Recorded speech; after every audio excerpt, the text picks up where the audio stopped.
All right, so oh man, what were we? Okay, so the boomer thing, right? Church so militant. The parishes that as the boomer generation dies out, those parishes will be empty, right? So ironically, church militant was banging this drum for a very long time and talking about how these parishes are going to die out. But church militant had a very big boomer audience as well. And yeah. People forget, people think boomers are like, the teenagers that were at Woodstock, which they were, but there were lots and lots of conservative boomers, and I think people forget they have this sort of mental image of a bunch of hippies. No. Boomers. Anyway, sorry, I interrupted you. Yeah, most of them are. So, well, here's how you know. I used to actually be a supporter of church militant early on, right? So, right when I had my conversion back in 2016 or something, I actually did subscribe to their content. They sent me a letter about a month ago, and it sounded like something. I mean, it was such boomer letter. It's like the radical liberals are trying to take over our. I mean, it was just so. I mean, I laughed at it. I couldn't even believe what they were sending. It was all just that liberal Democrat, that the radical Democrats are trying to take over our country, help support us, and blah, blah, blah.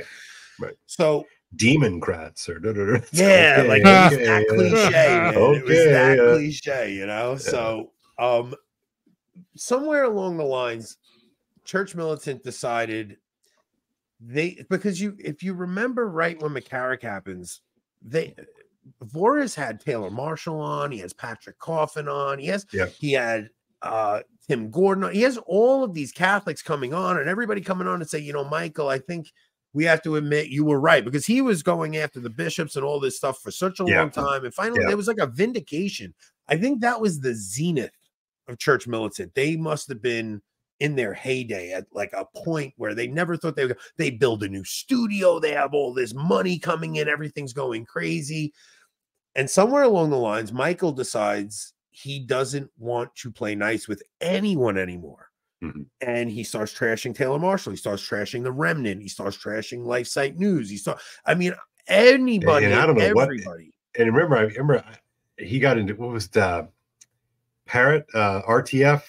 That whole thing with RTF. Oh my gosh, like that was like what a wild, What a debacle on both their parts, though. Michael watches his Mike. I like you, but man, that was a debacle on both your parts. Oh man, Mike blocked me years ago. It's just an ugly episode to witness. And so Voris goes about this strange decision to just cut off time. I mean, I watched him go after Drew Mariani and Patrick Madrid, and I mean he just went for everyone. It was just so crazy what he decided to do, and it really is a lesson for people, because I was saying earlier, like, I want to keep the conversation open between trads and conservatives, because I think when you start getting off into this going it alone thing and thinking you're the only organization that has anything to offer, and anybody that doesn't do it your way. Well, Rob, Anthony, sorry.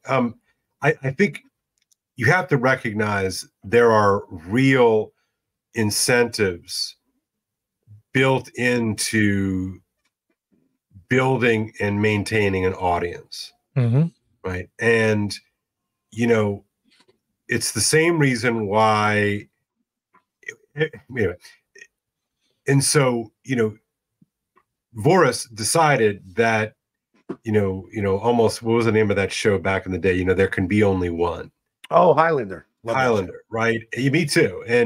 But he decided that was like that. This was the moment in which he had to flex. If you remember that show, like a couple of the good guys would sort of like band together for like hundreds of years at a time, even though they knew at some point they were going to have to fight each other, right? Yeah.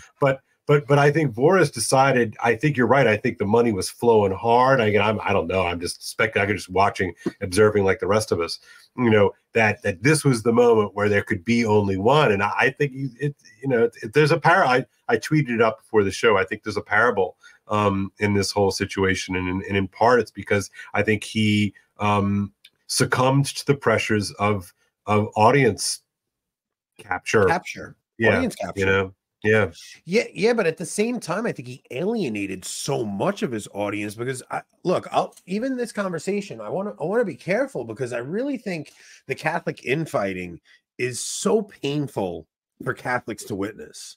It really is. Even the thing we did the other day with Lofton, it as much as a lot of people were riled up and like, yeah, finally somebody did it. It still is heartbreaking because I kind of see myself as the average Catholic.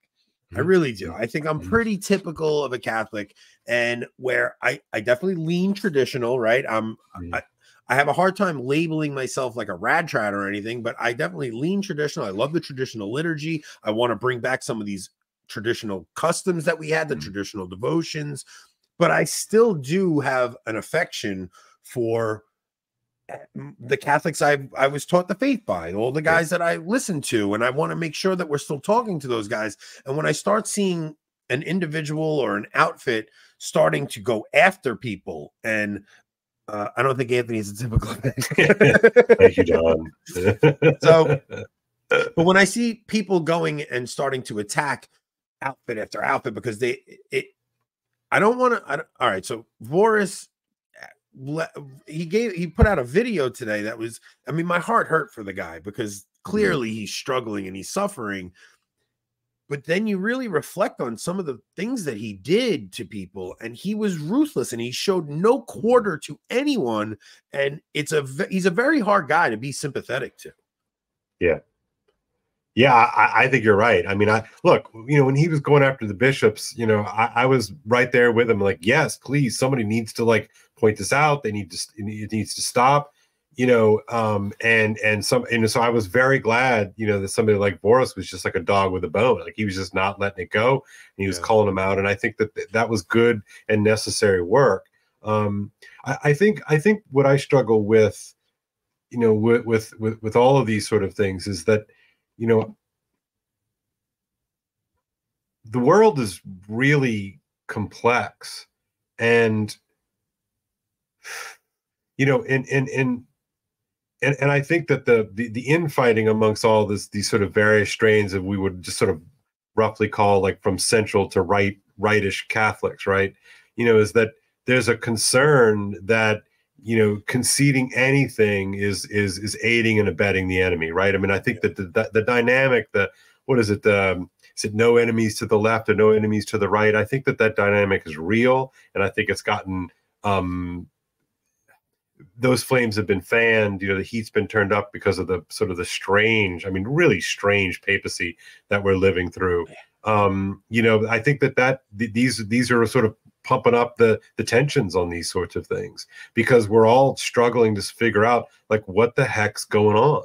And so I think, just to go back to last week, with was it Lofton, and what was the other guy? Brian Hemsworth. Brian Holdsworth and Michael Holdsworth. Lofton, yeah. Is that he goes on and puts out, I think, a very reasonable, guys, this doesn't seem good. It doesn't feel good. It's a bad look. And that's right. Like, I just like the video. Just, he's honest about it. Like, just talking from the heart. Right. Just talking from the heart. And so then, Lofton, for his own reasons and for his own audience, goes after him hard. And, the sanctimony and the condescension were just more than any of us can handle. Like, I mean, honestly, I'll watch anybody fight. I don't care, right? But it was just, it was ugly, right? And it sort of struck us as ugly. But then if I take a sort of a step back, like, why is all this going on? It's because I think people really are truly confused. I think people really are struggling, like, what's going on? And so then we tend to tack to sort of simple A/B testing, friend enemy, with us, against us. And I think that's ultimately a recipe for a disaster. And I wonder, again, I'm not here to dance on anybody's, worst moment ever, with somebody like Voris right now. But it's like that's what happens when you shrink the world into some kind of simple A/B test. It's like, no. I get really worried about the tribalism, man. I'm so worried for. I think if there's anything I'm trying to do is just show that we can still talk to you. Like, disagreements don't mean you hate somebody. Right. You actually private messaged me. You said, humor is a powerful binder. It dispels the preciousness. Anthony, what's the name of that type of messaging? A/B testing. No, private messaging. Oh, it's okay. He can go. I give her permission. What did I say? Nothing. Never mind. Just read it. All right, anyway, humor is a powerful binder. It dispels preciousness. Echo chambers create fragile, prissy gas bags. And it sounded like a Chesterton quote to me, because I think that we have an appeal to both sides, because people see that we're kind of trying to make light of some of the stuff that's going on right now, even though it's not light subject matter, right? Right. The idea of having a fatherless family, because that's kind of what it feels like right now. It feels like we just have no father.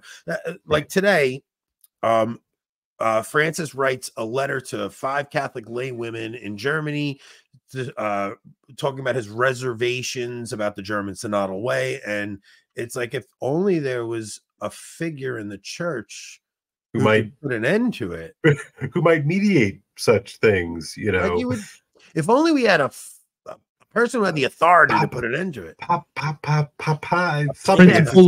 Principle of unity. Make it up to a high school dropout to United. No, but I want to bring that to your show with Larry Chapp, because that's one of the most engaging shows I've watched in a long time. If anybody hasn't seen it, Kale did an episode with Larry Chapp, and what I loved about it was seeing that two pretty. I mean, Larry Chapp is. He's not a radical in any sense of the word. He is your most run-of-the-mill, trying to be an obedient Catholic. And even I could just see the pain in his voice when he was speaking about some of these things that we're just so confused right now, because you don't know what is going on. I mean, it's a really difficult time to be a Catholic. Right. And I you know, I love Larry to death, but you know, it's like there's still this kind of this allergy that Larry has, like anything that smacks of sort of, you know, rad trad.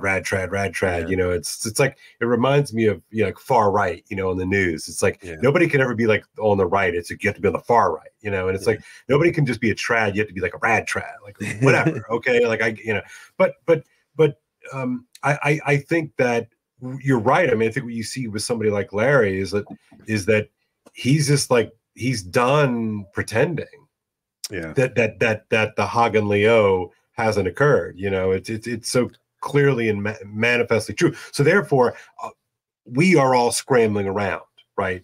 Is because, you know, and I'll get like pushback, you know, from the usual suspects on Twitter, like, you know, who do you think you are, Kale? You know, you're smarter, you're more Catholic than the Pope. I was like, I'm not making any of those claims, but like, I have eyes, and God gave me a brain, and I've been blessed with a great education and a desire to read and educate myself. And like, I can't pretend not to see the things that I'm seeing. And it's not some evidence of like some like dark, you know, sin of pride on my part to like notice things. And I think what, maybe this is it, Anthony. I mean, I think maybe what you and Rob are doing here is like, you're just like noticing stuff. Just pointing some things out, paying attention. Not making any declarations, not saying anything. It's just, guys, we're commiserating with our fellow Catholic, right? It's just, hey, guys, we're in this together. We're going to get through it. The Francis papacy won't last forever. We don't know what comes next. We don't know. I mean, it could be a Francis II. I do know there's a lot of fruits from the Francis papacy, because I've seen tons of conversions because... Well, we are. I mean, what's interesting, like, we are like oddly like the fruits, right? I mean, this conversation doesn't happen without Francis. Right. And, you know, I was thinking today, like, when did all this sort of stuff start with me? You know, and for me, it started, you know, I reached out to Steve Skojic when he was running 1 Peter 5, and I'm like, this is what's going on in the church right now is nuts.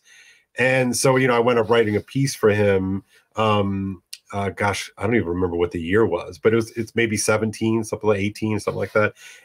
But none of this would have happened if I would have, if you know, again, it's an interesting fruit. That's a good way to put it, Anthony, I think. Yeah. I mean, I would have never found the Latin Mass without Francis. All these things that I try to always tell people, just understand that God can write straight with crooked lines, and every day, Sod.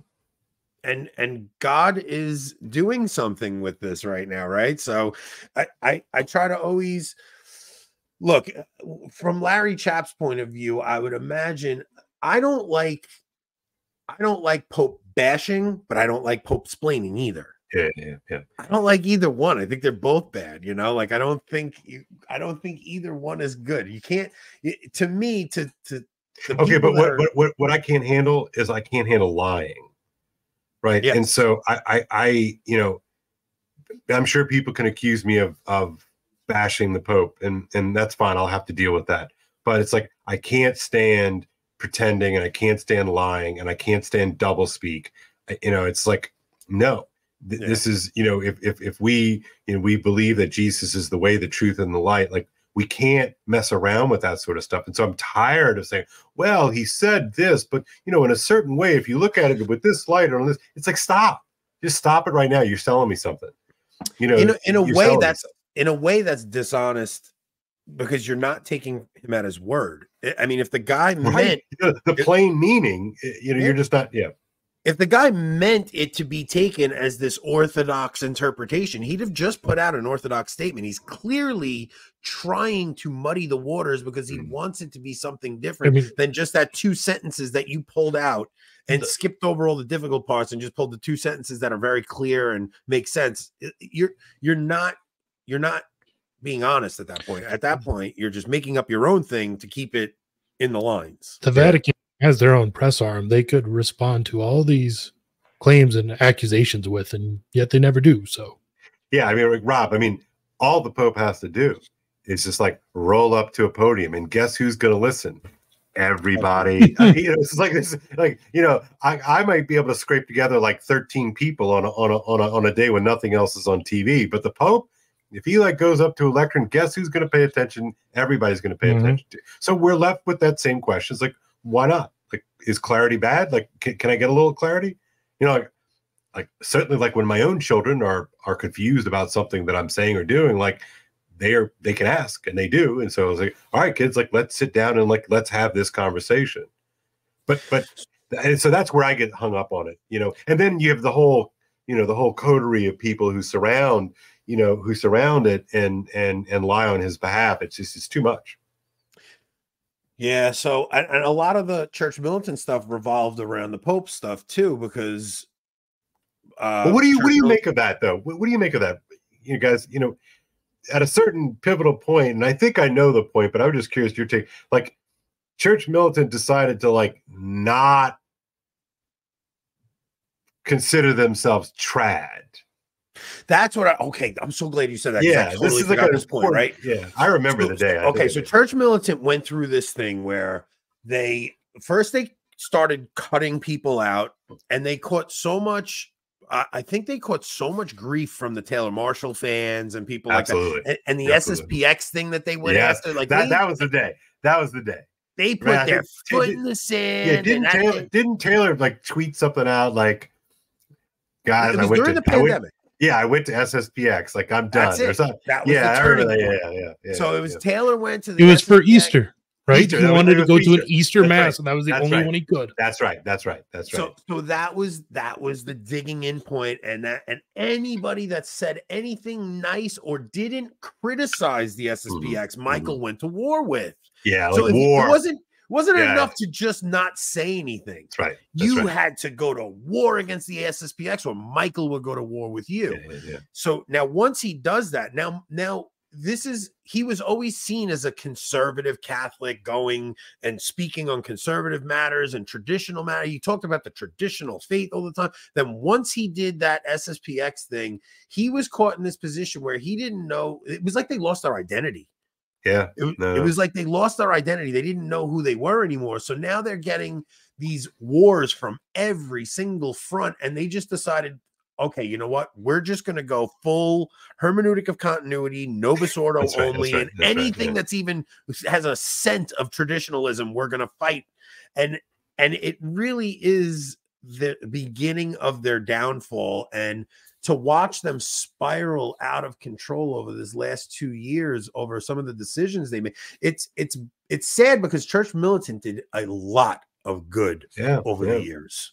Yeah. I mean, they did. They called a lot of stories to attention. I mean, they were, you know, it's always the good with the bad, right? I mean, because they were absolutely dogged about holding the bishops accountable. And, you know, if there's anything that's been true since the summer of Uncle Ted, it's like, you know, that blew me up. I know you and Anthony, you and I bonded over that over Twitter at one point. It's like that, to me, that was the watershed moment. And Michael Voris and his gang were all over that. And God bless him for that. I mean, like, that was, you know, still, we haven't even begun to reckon with the fact that many people in the hierarchy who are still operating today knew and were part of it.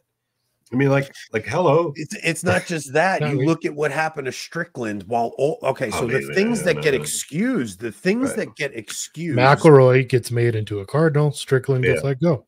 Yeah. It's you have a situation where you have actual abusive and cover up bishops getting the pass. Yeah. And even Lefebvre was given chances to recant some certain things.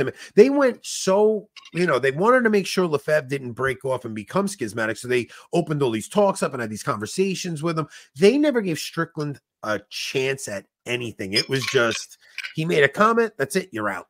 And that decision was made before the visitation even took place. Yeah. He was a dead man walking from the day he wrote that tweet saying, I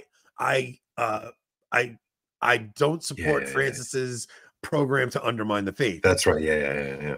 That was it. He was a dead man walking from that point. So you look at a guy like Strickland, who, I mean, he is such a watershed moment for so many people. I know a lot of Pope-splainers who, when it came to the Strickland incident, finally said, okay, this is just too much for me. For real. Wow.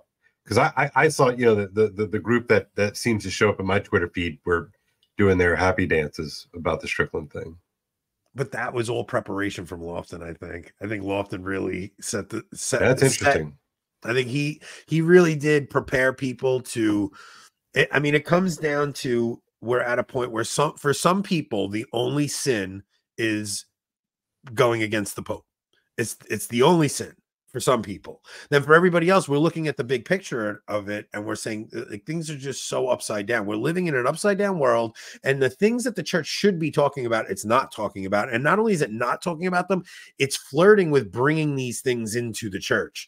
So the church should be the beacon of clarity and speaking. I mean, the most dangerous things in the world right now are feminism and gender dysphoria and that stuff. And the church, instead of giving a voice of reason and clarity, it is trying to figure out a way to integrate that into our Catholic ritual. It's scary. I mean, I don't know where you guys are on this, but